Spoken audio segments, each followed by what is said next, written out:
So yeah, today I'd like to talk to you about lazy evaluation in smart contracts, and more specifically in the case of SmartWeave, a smart contracting layer 2 system built on top of the Arweave network. But I think that yeah, the model that we're talking about here can be applied very widely in the space, although it isn't. And I'd like to go into kind of like the would you say the implications of it, the trade-offs that you make. Okay, now people can see my screen. Great. Yes, the trade-offs that you make by taking this approach, and also how WASM and other similar execution environments fit into this, I guess, version of the smart contract stack. So lazy evaluation is a concept that comes from functional programming originally. Basically, in the functional programming world, what it means is simply only executing the code that is required to gain a result at the last possible moment. So I think the most well-known example of this is in a programming language called Haskell. The idea is in Haskell, you could say something like, I don't know, we could have a piece of code that says sum of,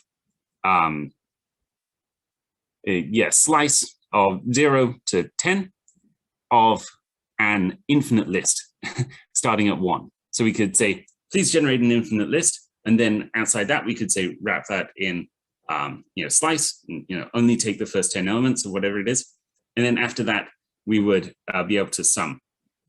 And obviously this gets to a result if we execute it, or rather in Haskell this will get to a result because it's building up this kind of call stack, and then it's only executing the subcomponents when it needs to at the last possible second. Rather than in a sort of more traditional programming environment, if you ask the computer to generate for you an infinite list, well, obviously it's never going to terminate. So this is a model that's well used in functional programming. It's, I wouldn't say the dominant model, but it is like not that uncommon. Obviously, in the smart contract world, it means something slightly different, right? So in smart contracts, we're used to the idea being that we should have consensus in typically a blockchain network, almost exclusively in a blockchain network, about the state of a smart contract. Well, if we apply the kind of lessons of lazy evaluation to that system, we can say instead, well, actually, why don't we simply come to consensus about the contract source, the initial state, and then the state inputs, so the interactions with that contract. Why don't we come to consensus about that, and only lazily come to consensus, or even lazily calculate the actual state of the contract? And so obviously this is something that we were thinking about when thinking along, what are the different models that we could use for smart contracts on top of Arweave, because Arweave is a permanent information storage system, so it focuses on having endowment-backed data storage, which just never forgets stuff, right? So the base layer, really all it cares about is storing data. And so if you want to build a smart contracting model on top of that, the kind of natural conclusion you get to is something around lazy evaluation. And then it turns out when you look into it, it has like this whole bunch of really interesting and exciting properties. So we could say that essentially the model here is simply leave execution to the clients, right? So come to consensus about all of the inputs, what the initial state is, what the contract is, and then everything else we just move to not off-chain in the traditional sense of, there'll be some layer 2 network necessarily, although you can do that for the execution itself, but actually you could just push it to the clients. So as long as the clients can all query the network and say, hey, what's the contract, what's the initial state, and then what is every interaction that has been attempted upon that contract, then they can obviously calculate locally what that state is, so they can get to the result lazily, just like in functional programming. So this has a bunch of interesting effects that I think the primary one of which is you can now let the virtual machine that will be used by a smart contract be a decision for the developer. So in the first iteration of SmartWeave, we supported literally raw JavaScript. And then, of course, on top of that, you can have WASM loaded in that JavaScript environment, or obviously EVM, or even Beam. Someone built a version of this model It's actually not SmartWeave, but it's built on top of Arweave, that uses the abstract machine found inside Erlang, if you're aware of that programming language. But you could do it, you could very easily see this working with JVM and so on, without modification. That's the kind of strange part of all of this, because we're pushing the execution to users. And so the trust no longer stands between developer, node operator, and user. So in a traditional blockchain network, we think of, the programs have to be very well locked down, because the node operators that are going to come to consensus in the system are going to have to execute code written by the developer. So obviously that code has to be safe, right? And then of course the user is going to come along and they're going to try and access that state. Or in some networks, they actually do the computation themselves, but it's kind of varies from stack to stack. But the basic principle is you've got this kind of node operator has to trust every single developer in the ecosystem, and the user also trusts the developer. That is the security model, essentially.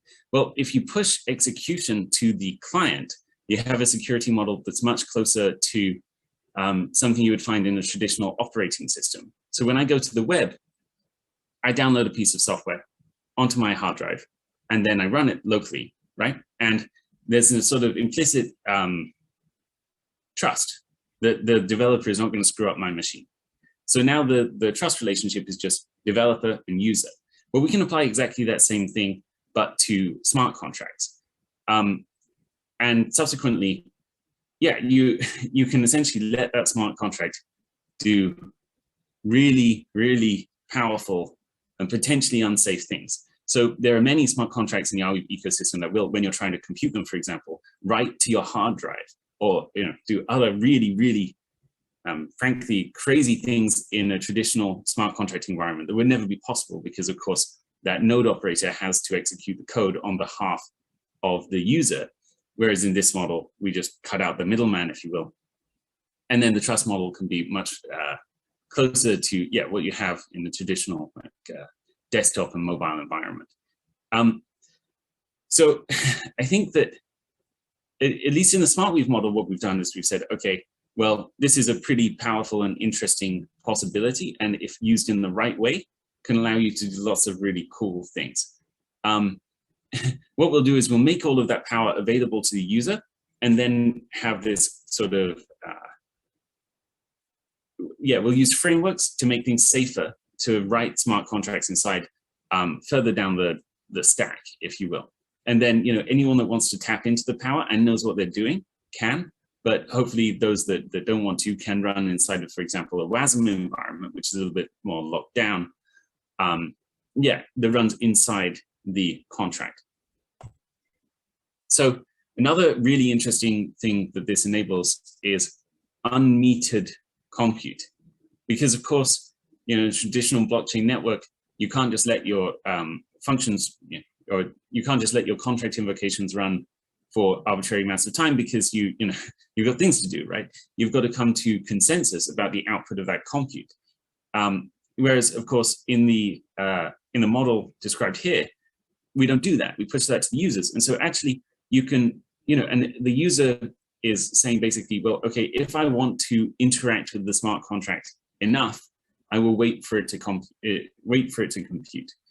And so you can push that cost, and also the danger of infinite loops, all sorts of other errors, to the user. And again, this comes down to this different trust model, right? So now you just have, well, if the user doesn't want to run it, then they won't. Or if the code sucks, then the user won't like the developer anymore, and they'll move on and do something else. But this really opens up the possibility of things you can do inside a smart contract environment.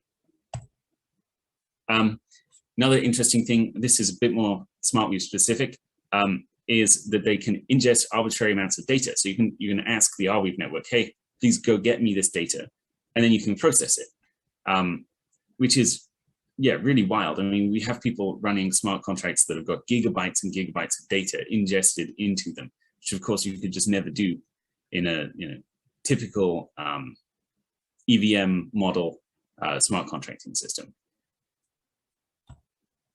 So the trade-off is ensuring determinism, right? How are you going to make it so that if you're letting people run, basically arbitrary code written in an arbitrary programming language, or something that's, not intended for smart contracts originally, JavaScript, how are you going to make sure that it actually deterministically comes to the same result? Because of course you have many clients now, and those clients may interpret the program in a slightly different way, and no one is enforcing consensus on the output. They're only enforcing consensus on the inputs. And so this is what leads us to deterministic safe VMs and the kind of WASM space inside contracts as a way of dealing with this. So essentially in a SmartWeave contract, lots of people are very excited about the idea of just having a sub virtual machine system where you're more or less just saying, hey, JavaScript environment, please load a bunch of WASM for me and execute it. And of course, we can work with sort of more stock WASM than I think other projects can, at least in the base, because we don't need to think about metering. Like you can just go and you can transfer that property of doing arbitrary amounts of compute if you want into this safer environment. So there's kind of safety in multiple axes here. There's the safety of, hey, is it going to go, do HTTP requests, or is it going to touch my hard drive? That kind of safety. And there's on the other side, hey, is it actually going to terminate? I should mention, if this wasn't clear by now, obviously, if someone inserts an invalid transaction execution into the flow for a contract, you simply ignore it, right? So the stack is, you take that initial state, you take each of the interactions with the contract, you just run them in turn, and you throw out anything that doesn't compute. And of course, the program should make sure that the user can't arbitrarily cause an infinite loop or something like that. That comes down to the trust the developer to know what they're doing, and if they don't, go use a different contract component. So anyway, yeah, we have this kind of multi-axis view of safety, where something like the EWASM work, which is metered, is pretty interesting, but we don't necessarily need it. Like you can have different trade-offs if you want to. So another big trade-off is, of course, that the time complexity of calculating, or getting rather, the state of a contract on a client is big O transactions. And this grows linearly with the number of interactions we have, right? The solution to this is compute engines. So this kind of throws it back to a different model, back to a kind of compute system. Well, I mean, for a start, this might not be a problem for some use cases. So we see a lot of atomically associated NFTs on Arweave, where like, who cares? I mean, how many interactions are you actually going to have? Maybe like 20 over 10 years, something like that.